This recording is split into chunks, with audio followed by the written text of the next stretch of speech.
بسم اللہ الرحمن الرحیم۔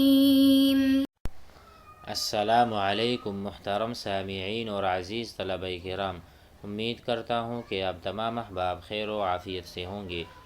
آج کا ہمارا سبق نمبر 42 ہے، جس میں ہم شاعر حریث بن عناب النبہانی کو پڑھیں گے۔ حریث بن عناب یہ مقابلہ کروا رہے ہیں دو قبیلوں کے درمیان، یعنی فخر و مباحات کہ کون سا قبیلہ زیادہ فخر کے مستحق ہے، یا معزز ہے، یا شریف ہے اور بزرگی کے قریب ہے، اور کون سا قبیلہ وہ یعنی پستی کی طرف ہے اور تنزل کا شکار ہے۔ تو شاعر جو ہے یہ ایک اموی شاعر ہیں، اسلامی شاعر ہیں، اموی اور اسلامی۔ تو دو قبیلے ہیں، بنو نبہان اور حاتم۔ تو ان کے درمیان اعیا و فقعس اور حاتم، یعنی قبیلہ اعیا و فقعس یا قبیلہ حاتم، دونوں میں سے کون سا قبیلہ بزرگی کے زیادہ قریب ہے یا فخر و مباحات میں آگے ہے۔ تو آئیے اشعار پڑھتے ہیں اور اس کے بعد سمجھتے ہیں۔ وقال حریث بن عناب النبہانی تعالوا افاخركم أأعيا وفقعس إلى المجد أدنى أم عشيرة حاتم إلى حكم من قيس عيلان فيصل وآخر من حي ربيعة عالم ضربناكم حتى إذا قام ميلكم ضربنا العدا عنكم ببيض الصوارم فحلوا بأكنافي وأكناف معشري أكن حرزكم في المأقت المتلاحم فقد كان أوصاني أبي أن أضيفكم إلي وأنهى عنكم كل ظالم۔ آئیے ترجمہ کرتے ہیں۔ وقال حریث بن عناب، حریث بن عناب کہتے ہیں تعالوا، ادھر آ جاؤ۔ اب مخاطب کسے کر رہے ہیں؟ تو وہ ہے قبیلہ بنو اسد۔ بنو اسد کے قبیلے کو کہہ رہے ہیں تعالوا، ادھر آ جاؤ۔ تعالوا مفردہ تعالی، ادھر آؤ۔ تعالوا افاخرکم، میں موازنہ کرواؤں اور تمہیں فخر و مباحات میں مقابلہ کرتا ہوں۔ تعالوا افاخرکم، تم دونوں کے درمیان فخر و مباحات میں مقابلہ کرواتا ہوں۔ اعیا حمزۃ الاستفہام ہے، جسے هل اعیا و فقعس الى المجد ادنی، الى المجد اقرب، کیا اعیا اور فقعس ان کا قبیلہ الى المجد، الى العظمت، الى السلطان، الى العزت والشرف والکرامت، ادنی اقرب قریب ہے، ام یا پھر عشیرت حاتم قبیلۃ حاتم۔ تعالوا افاخرکم ابین لکم من یستحق الفخر، فخر کے کون مستحق ہے؟ اعیا و فقعس، قبیلہ اعیا و فقعس، الی المجد ادنی، وہ بزرگی کے اور کرامت کے شرف کے زیادہ قریب ہے۔ ادنی الدانی رجل دان، رجل دان قریب آدمی، ہوا قریب بمعنی ہوا دان، ام عشیرت حاتم، یا پھر حاتم کا قبیلہ۔ آگے بتا رہے ہیں کہ یہ فیصلہ کون کرے گا؟ تو کہا تعالوا الی حکم، جو پہلے شعر میں تعالوا گزرا ہے اس کا متعلق یہ ہے الی حکم، تعالوا الی حکم، آئیے قاضی کے پاس جاتے ہیں، آئیے فیصل کے پاس جو ہمارا فیصلہ کرے۔ ایک فیصل ہوگا، قاضی ہوگا من قیس، قیس ابن عیلان کے قبیلے سے، قیس ابن عیلان کے قبیلے سے ایک قاضی ہوگا جو فیصلہ کرے گا۔ من قیس ابن عیلان فیصل ہو گیا، وآخر وحکم آخر، اور دوسرا حاکم من حی ربیعۃ عالم، قبیلہ ربیعہ سے ہوگا، ٹھیک ہے۔ دوسرا جو ہے وہ ربیعہ کے، دونوں قبیلوں کے کون ہوں گے؟ عالم ہوں گے۔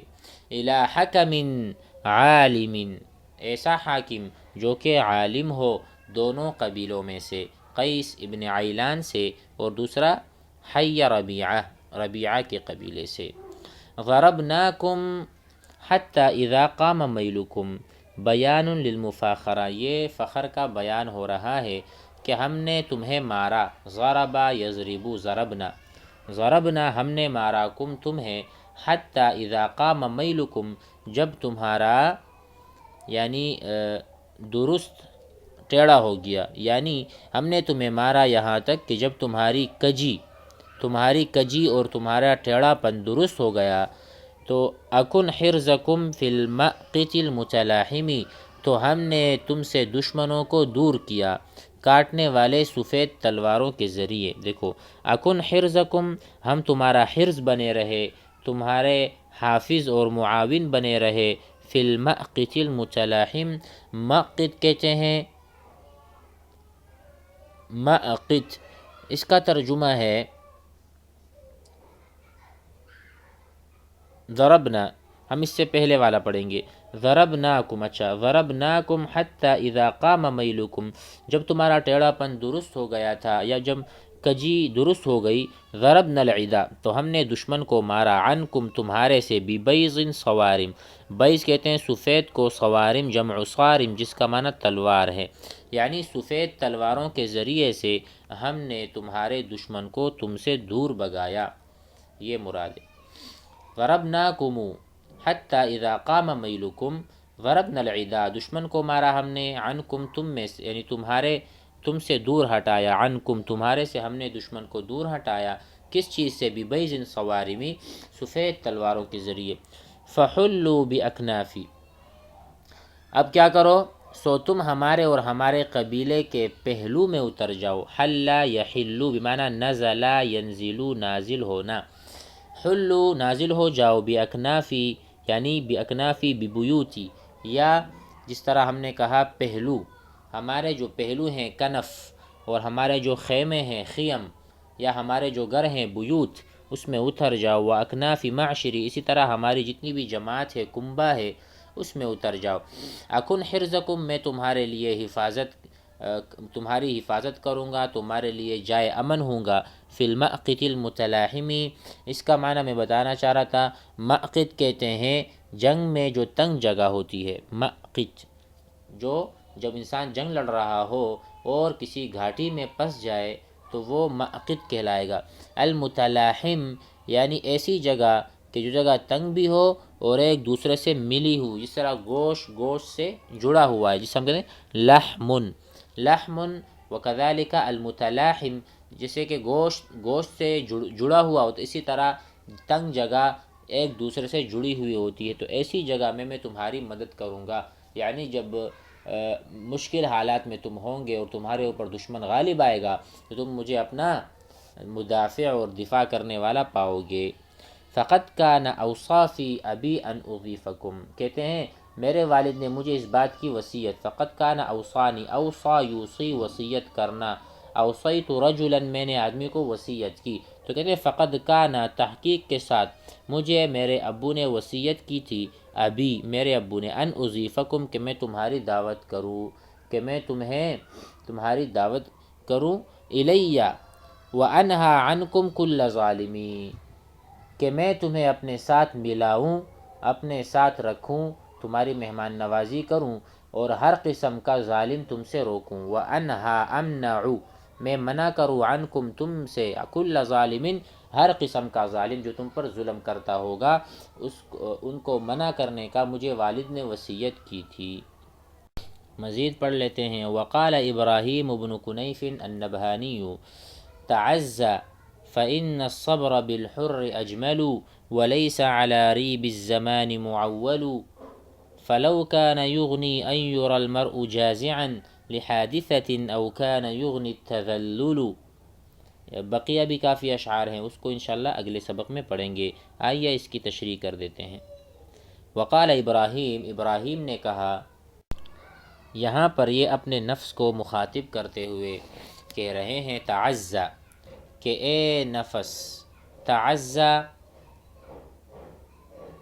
حوادث زمانہ پر صبر کرو، فإن الصبر، دیکھو تعزّا بمعنی ہونا کہ آپ کے لیے ایک تعزی ہے، آپ کے لیے ایک تسلی ہے، تعزّا ہم کہہ سکتے ہیں بمعنی تسلی یتسلی، الامر منہ تسلی، کہ تسلی پکڑو، تصبر صبر کر لو، فإن الصبر، کیونکہ صبر جو ہے حوادث زمانے پر یا حالات اور احوال ہیں زمانے کے، وہ ان کی گردش پر، کہ حالات ایک جیسے نہیں رہتے، گھبرانا نہیں ہے، تو کہہ رہے ہیں تعزّا، تسلی پکڑو اور حوادث زمانہ پر صبر کرو. فإن الصبر، کیونکہ صبر جو ہے بالحر اجملو، آزاد آدمی کے ساتھ اچھا لگتا ہے. اولا و اجمل، کیونکہ صبر شریف آدمی کے لیے زیادہ مناسب ہے. اجمل کا معنی آپ کر سکتے ہیں انسب لہو، انسب بالحر، آزاد آدمی کے لیے صبر کرنا اولا اور انسب ہے کہ وہ کبھی بھی جزا فضا نہ کرے، کبھی بھی خوف زدہ نہ ہو اور حالات سے گھبرائے نہیں. تعز فإن الصبر بالحر اجمل، کہ صبر تو بہت اچھا ہے. ولیس علی ریب الزمان معول، ریب الزمان صرف الزمان، زمانے کی جو گردش ہے، ریب الزمان زمانے کا جو چکر ہے جو کٹ رہا ہے، اور جو ایک گردش ایام ہے، اس پر کوئی معول، کوئی اعتماد نہیں کیا جا سکتا. آپ یہ نہ سمجھیں کہ آج میرے اوپر حالات بہت سخت ہیں تو یہ چلتے رہیں گے، یہ ایک ہی حالت نہیں. ان مع العسر یسرا، آج اگر کوئی سختی ہے تو کل آسانیاں آنے والی ہیں.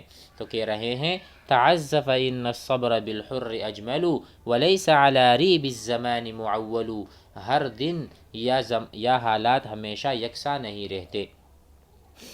فلو کان یغنی، اگر یہ چیز کافی ہوتی، ان یری المرء جازعا، آدمی جو مصیبت میں جب ہوتا ہے اور جزا فضا کرتا ہے، اگر یہ چیز جزا فضا کرنا کافی ہوتی یا کوئی فائدہ پہنچاتی، لحادثۃ، کسی بھی مصیبت کی وجہ سے جزا فضا کرنا، او کان یغنی التذلل، یا اس کے علاوہ ذلیل ہونا مفید ہوتا، اگر بے صبری کرنا مفید ہوتا. اب اس کا جواب آئندہ اشعار میں آئے گا جس کو ہم اگلے سبق میں پڑھیں گے. فی الحال یہ سمجھ لیں فلو کان یغنی، اگر کوئی غنا بخشتا، اگر کوئی فائدہ پہنچاتا، ان یری المرء، کہ آدمی دیکھا جائے، جازعا یعنی حالت جزا میں، ان یرا، رآ دیکھنا، یرا دیکھا جائے، المرء آدمی، اگر آدمی کو غمزدہ ہونے کی حالت یا بے صبری کی حالت کوئی فائدہ پہنچاتی، جب وہ کسی حادثہ میں مبتلا ہوتا ہے یا جب کوئی حالات آتے ہیں، یا اسی طرح اگر آدمی کو کوئی فائدہ دیتا، کیا چیز؟ ذلیل ہونا یا بے صبری کرنا. تو اس کا جو جواب ہے وہ آئندہ اشعار میں آئے گا، انشاءاللہ اگلے سبق میں پڑھیں گے. السلام علیکم.